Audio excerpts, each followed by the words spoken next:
Debate point మనం continue చేద్దాం. మనతో పాటు బీజేపీకి సంబంధించి బీజేపీ అధికార ప్రతినిధి గంగాపురం వెంకటరెడ్డి గారు మనకి అందుబాటులో ఉన్నారు. జూమ్ కాల్లో వారికి ప్రత్యేక నమస్కారం. అలాగే ప్రముఖ రాజకీయ విశ్లేషకులు పాపిరెడ్డి గారు మనకి జూమ్ కాల్లో అందుబాటులో ఉన్నారు, వారికి కూడా ప్రత్యేక నమస్కారం. ఒకసారి పాపిరెడ్డి గారు, ఎస్, ప్రధానంగా నిన్న ముఖ్యమంత్రి గారు మాట్లాడినటువంటి మాటల్లో చూసుకుంటే గేట్వే ఆఫ్ వరల్డ్గా చేస్తాం తెలంగాణ రాష్ట్రాన్ని అని చెప్పారు. విద్యా వ్యవస్థలో సమూలమైనటువంటి మార్పులు తీసుకువస్తామని చెప్పారు. డ్రగ్స్కు సంబంధించినటువంటి అంశాలు చాలా కీలకంగా మాట్లాడి ఎవరైతే గత ప్రభుత్వంలో చేసినటువంటి వారు ఉన్నారు ఎక్కడ దాక్కున్నా బయటకు తీసుకొస్తాం, వారిని జైల్లో వేస్తామని చెప్పారు. ఇలా చాలా కీలకమైనటువంటి వ్యాఖ్యలు చేశారు, మీరు కూడా వినే ఉంటారు. బంధు ప్రీతి అసలు ఉండదని తేల్చి చెప్పేశారు. ఏం చెప్తారు? ఇప్పుడు రాజశేఖర్ గారు దురదృష్టవశాత్తు రాజకీయ నాయకులు లేదా ప్రజాప్రతినిధులు మాట్లాడే మాటలకు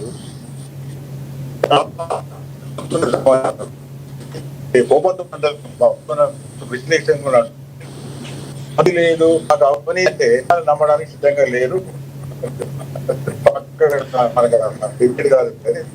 విద్యా సంస్కరణలో నేను గేట్లు చేస్తా అవన్నీ మాటనే ఉన్నాయి. మనకు కూడా సంతృప్తి. ఎందుకంటే తెలంగాణ రాష్ట్రాన్ని గేట్ వే ఆఫ్ వరల్డ్ చేస్తే సంతోషపడతాం, దానికి మాత్రం మనం అభ్యంతరం లేదు. కానీ ఆ మాటలకు చేత పొంతన లేకపోవడం అనేది అది ఎందుకు నేను ఈ మాట అంటున్నానంటే, ఇప్పటి వరకు దాదాపు ఇంకొక 2 నెలలు 3 నెలలు అయితే 2 సంవత్సరాలు అవడానికి వస్తున్నది ప్రభుత్వం. ఈ ప్రభుత్వం 2 సంవత్సరాల గడుపుతున్న వల్ల కూడా ఏదైతే వాళ్ళు ఏమైతే చెప్తున్నారో మేము ఇది చేస్తాము లేకపోతే ఏదో చేస్తామని, ఇవాళ నిజంగా చూస్తే ఎడ్యుకేషన్ పెద్ద క్రైసిస్ ఉన్నది. మీరు హయ్యర్ ఎడ్యుకేషన్ తీసుకోండి. ఉదాహరణకు మొన్న అన్ని ప్రైవేట్ ఇన్స్టిట్యూషన్స్ అన్ని కూడా ఇంజనీరింగ్ కాలేజీలు మొదలు పెడితే ఫార్మసీ కాలేజీలు, ఎంబీఏ, డిగ్రీ అన్ని కూడా ఒకరోజు బంధులు పెట్టి కాలేజీ సంక్షోభంలో ఈ విద్యా వ్యవస్థ ఉన్నది మనం అర్థం చేసుకోవాలి. ఎందుకంటే ఇవాళ ఈ వృత్తి విద్య కానీ లేకపోతే మిగతా కోర్సులు కానీ 90% విద్యార్థులు కానీ కాలేజీలు కానీ ప్రైవేట్ సెక్టర్లు ఉన్నాయి. ఈ ప్రభుత్వం దాన్ని పట్టించుకుంటలేదు కాబట్టి ప్రైవేట్ సెక్టర్ ఉంది కాబట్టి ప్రైవేట్ సెక్టర్ ఫీ రీంబర్స్మెంట్ ఇవ్వకుండా ఉండి నేను గేట్ వే ఆఫ్ ఇండియా చేస్తా అంటే అదొకటి. తర్వాత దురదృష్టవశాత్తు బట్టి విక్రమార్క గారు వాళ్ళ బాధను వాళ్ళు చెప్పుకుంటే చేస్తే మీరే నష్టపోతారు అంటే ఒక దిక్కుంటాం. మీరు వాళ్ళు 4 సంవత్సరాల నుంచి నష్టలేదు. అక్కడ టీచర్స్ ఉన్నారు, యూనివర్సిటీ రిక్రూట్మెంట్ లేదు, చేస్తామని గవర్నమెంట్ చెప్పిన తర్వాత కూడా 2 నెలల నుంచి పట్టించుకోవడం లేదు.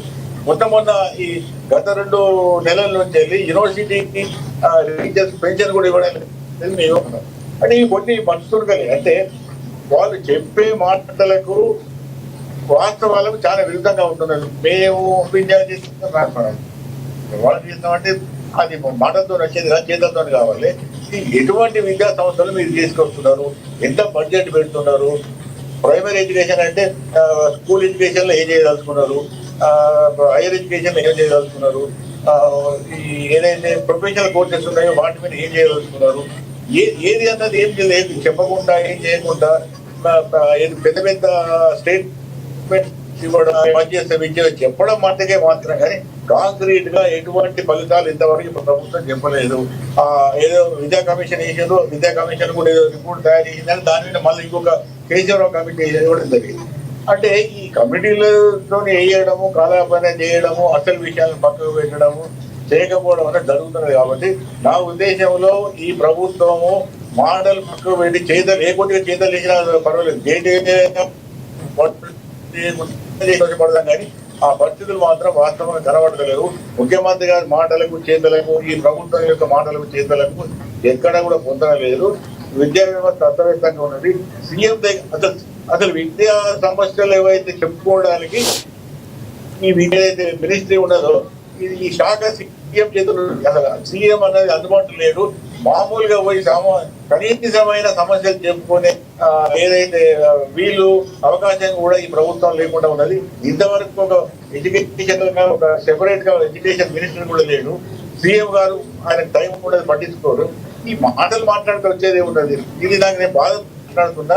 నేను ఒక యూనివర్సిటీ ప్రొఫెసర్ గా నేను ఉన్నత విద్యా మండలి చైర్మన్ గా నేను వ్యవస్థ అంతా చూస్తా. కానీ ఇంత క్రియాశీలకంగా మాట్లాడి చేతులలో క్రియాశీలకంగా లేక శూన్యంగా ఉన్న ఈ వ్యవస్థలో ఏమి జరుగుతుంది అనేది నేనైతే ఈ మాటలు అంటే ఒకటి ఎస్ నాకు మాత్రం ఎటువంటి భరోసా. పాపిరెడ్డి గారు అంటే విద్యా వ్యవస్థలో మార్పులు తీసుకురావాలి, కొత్త విద్యా పాలసీని తీసుకురావాలన్నటువంటి నిర్ణయం కానీ, లేకపోతే స్కిల్స్ లేకనే యువతకు ఉద్యోగాలు రావట్లేదు, ప్రభుత్వానికి రాకపోవడానికి మెయిన్ రీజన్ ఏంటంటే ప్రైవేట్లో బాగా పట్టించుకున్నారు కాబట్టి పిల్లలు అక్కడికి వెళ్తున్నారు. ఇలాంటి వ్యాఖ్యలు అంటే కొత్త బడ్జెట్ని నిపుణులతోని విద్యావేత్తలతోని ఒక సమావేశం నిర్వహించబోతున్నాం నిపుణులతో అని చెప్పినటువంటి సందర్భాలు ఇవి ఏకీభవించాల్సిన అంశాలు అంటారు. అప్పుడు ఒకటి రాజశేఖర్ గారు ఇవన్నీ కూడా అంతకుముందు పేద ప్రభుత్వం కూడా ఇదే మాట్లాడింది, ఈ ప్రభుత్వం కూడా అదే మాట్లాడుతున్నది. అదే విషయాలు తెలియకపోతే కదా ఏమి ఎక్స్పర్ట్స్ తో ఏం చేస్తారు. ఇప్పుడు ఒక విషయం ఏంటి, స్కూల్ ఎడ్యుకేషన్ తీసుకుందాం. స్కూల్ ఎడ్యుకేషన్ లో ప్రభుత్వ పాఠశాలల మీద దాదాపుగా పేరెంట్స్ కు తగ్గిపోతుంది.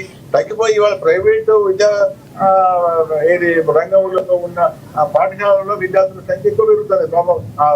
పేరెంట్స్ అన్ని విధాలుగా కష్టపడి కూడా వాళ్ళు ఉన్న కొద్ది మిగులు కూడా వాళ్ళు దాన్ని చదివిస్తున్నారు. మొదలు నిజంగానే ఈ ప్రభుత్వానికి అంత ఇంటర్వ్యూస్ ఉంది, అంత పట్టుదల ఉంది, అంత కమిట్మెంట్ ఉంది. మొదలు ఈ పబ్లిక్ స్కూల్ అంటే ప్రభుత్వ పాఠశాలలకు ఆ విలేజ్ లో ఉన్న పిల్లలు ఏ విధంగా స్కూళ్ళకు పోవాలి. ఇప్పటి కూడా నేను ఛాలెంజ్ చేస్తున్నా, ఎవరైనా నాతో ప్రభుత్వం వాళ్ళు పూర్తికి వస్తే కూడా నేను సిద్ధంగా ఉన్నా. వాళ్ళ ఇష్టం ఏ విలేజ్ కాదు ఇష్టపోనండి. ఆ విలేజ్ లో ఉన్న పిల్లలు ఎంత మంది ఉంటే స్కూల్కి పోయే పిల్లలలో ఎంత మంది గవర్నమెంట్ స్కూల్కి పోతున్నారు, పోవడం లేదు, 50% కూడా పోవడం లేదు. అటు అంత సీరియస్ గా ఉన్నప్పుడు మేము ఏదో రిఫార్మ్ చేస్తాము. బేసిక్ చేయండి, మామూలుగా పిల్లలను ప్రభుత్వ స్కూళ్ళకు తీసుకుపోయి ఏర్పాటు చేయండి, ఒక క్వాలిటీ ఎడ్యుకేషన్ ఇవ్వండి, అక్కడ ఉన్న అన్ని సౌకర్యాలు కలిగజేయండి. అదే చేయకుండా బడ్జెట్ పెట్టకుండా పైసలు వేయకుండా మేము ఇప్పుడు స్కిల్ యూనివర్సిటీ పెట్టారు. స్కిల్ యూనివర్సిటీతో ఏమొస్తుంది, స్కిల్ యూనివర్సిటీలో ఒక బ్యాచ్ తీసుకుంటే 100 మంది పిల్లలు స్కిల్ వస్తుంది. అట్లా కాదు కదా, స్కిల్లింగ్ చేయాలి. స్కిల్ యూనివర్సిటీతోనే స్కిల్ రాదు. స్కిల్లింగ్ రావాలంటే స్కూల్ ఎడ్యుకేషన్ నుంచి వెళ్ళి ఇంటర్మీడియట్ తీసి 12th వరకు పెట్టి 11th 12th క్లాస్ వాళ్ళ స్కిల్లింగ్ నేర్పి అక్కడనే వాళ్ళకి ఉద్యోగాలు వచ్చే అవకాశం 30,000 40,000 రూపాయలు నెలకు వచ్చే ముఖ్యమైన ఉద్యోగ అవకాశం కల్పిస్తే దేశం బాగుపడుతూ ఉత్పత్తి పెరుగుతుంది. నా ఈ ఉట్టి మాటలతోని నమ్మకం కష్టము. నేను వీళ్ళు మాట్లాడిన మాటలు, వీళ్ళు చేస్తున్న స్టేట్మెంట్ చూస్తే కేవలం ప్రజలను మళ్ళీ వంచే ప్రయత్నం తప్ప వీళ్ళు ఏ మాత్రం కూడా గొప్ప దీంతో కూడా ఏదో రాదు. రైట్ ఒకసారి మనం బీజేపీ దగ్గరికి వెళ్దాం. ఎస్ వెంకటరెడ్డి గారు నమస్తే అండి.